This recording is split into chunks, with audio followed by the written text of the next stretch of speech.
welcome back to the World Wellness Weekend Challenge. I'm Julie, and I'm on a mission to change the way you think about food so that you can live your best, healthiest life. Yesterday, I talked quite a bit about carbs. So, as they also have a role in today's story about fats, let's just take a moment to do a recap. Not all carbs are created equal. There are simple carbs, which are broken down quickly and get into the bloodstream faster. And then there's the more complex carbohydrates like starch, which take longer to break down. Fiber is your friend with many health benefits, one of which is to help slow down the absorption of carbohydrates. And keeping your blood sugar levels balanced is really important. And we'll be doing a bit more on that in the coming days as well. So excessive sugars can be a silent killer. Mustn't forget that fact as well. And if you want to lose weight or have been told you may be pre-diabetic, a low-carb way of eating may be a great way to support your health goals. So do go and speak to your physician about that. Obviously, the information that's given here is purely for information. It is not given as an alternative to a medical diagnosis or a medical treatment. Right, so let's just finish off that section then by saying that an excess of carbs in your diet means your body will not use the fat that it stores as fuel.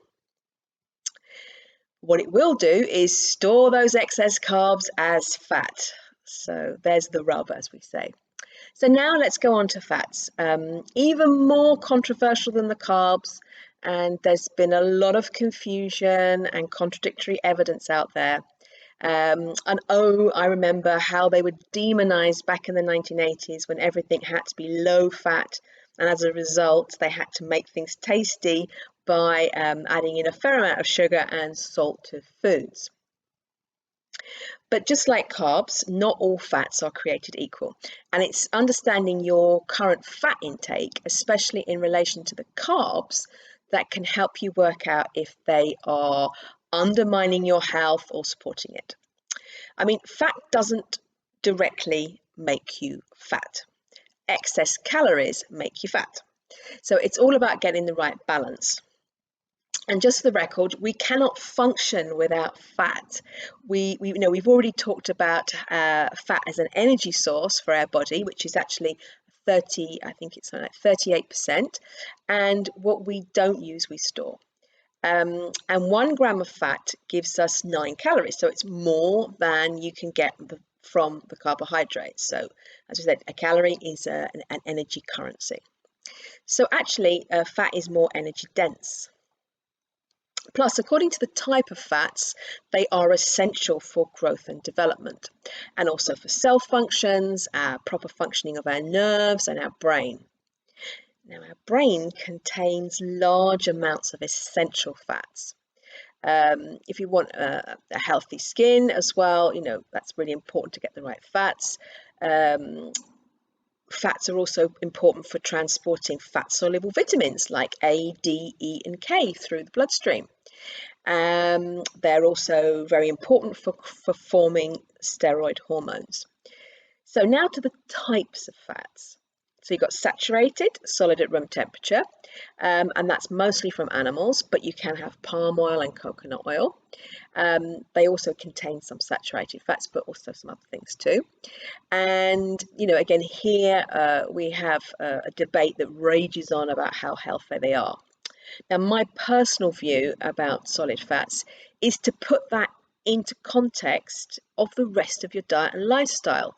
I mean, I wouldn't recommend coconut oil to someone whose diet is full of highly processed food and fizzy drinks. I'd first be tackling that. I mean, even despite the many health benefits of coconut oil. So put it into context. Now you have unsaturated fats, which are fluid at room temperature, of which you've got 2 types. You've got the monounsaturated, found in olive oil and avocados. And you've got the polyunsaturated, which are mostly from plants, but there's also some in fish as well. Now, you've probably heard some fats referred to as omega-3 and omega-6. Well, these are just kinds of polyunsaturated fats. Now, oily fish are a great source of omega-3, while omega-6 is mainly found in plant foods like sunflower oil.